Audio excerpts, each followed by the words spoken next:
بسم الله الرحمن الرحيم. يا رحمن يا الله الله الله. إذ قال يوسف لأبيه يا أبت إني رأيت 11 كوكبا والشمس والقمر رأيتهم لي ساجدين. الله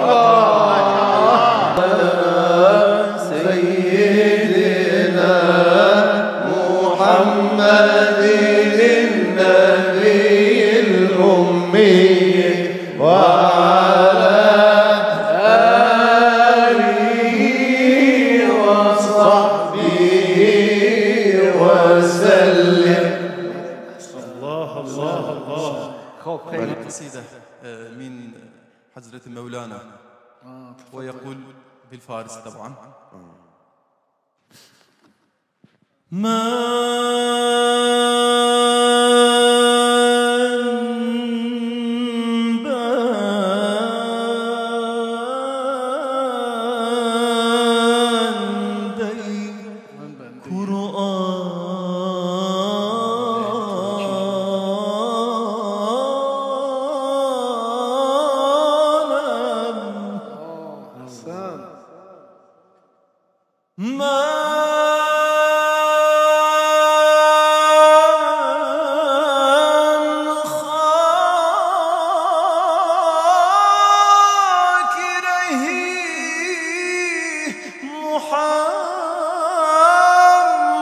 محمد مختار.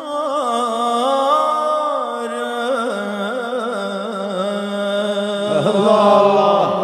يا سلام يا سلام يا سلام. ما شاء الله.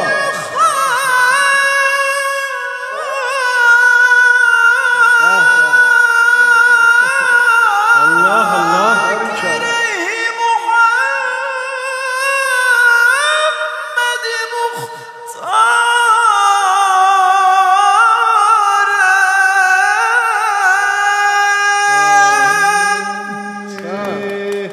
الله الله ما شاء الله تبارك الله ما شاء الله. يا ابن الكنان يا ابن الكنان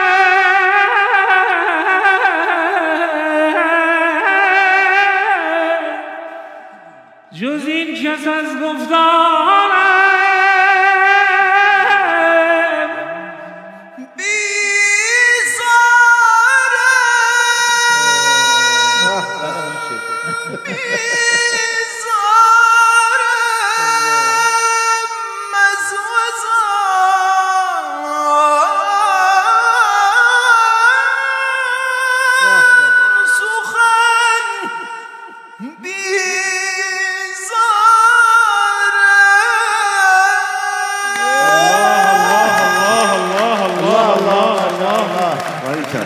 عافية عافية عافية علي. عفوا عفوا. ما شاء الله تبارك الله. جميل. تشكر.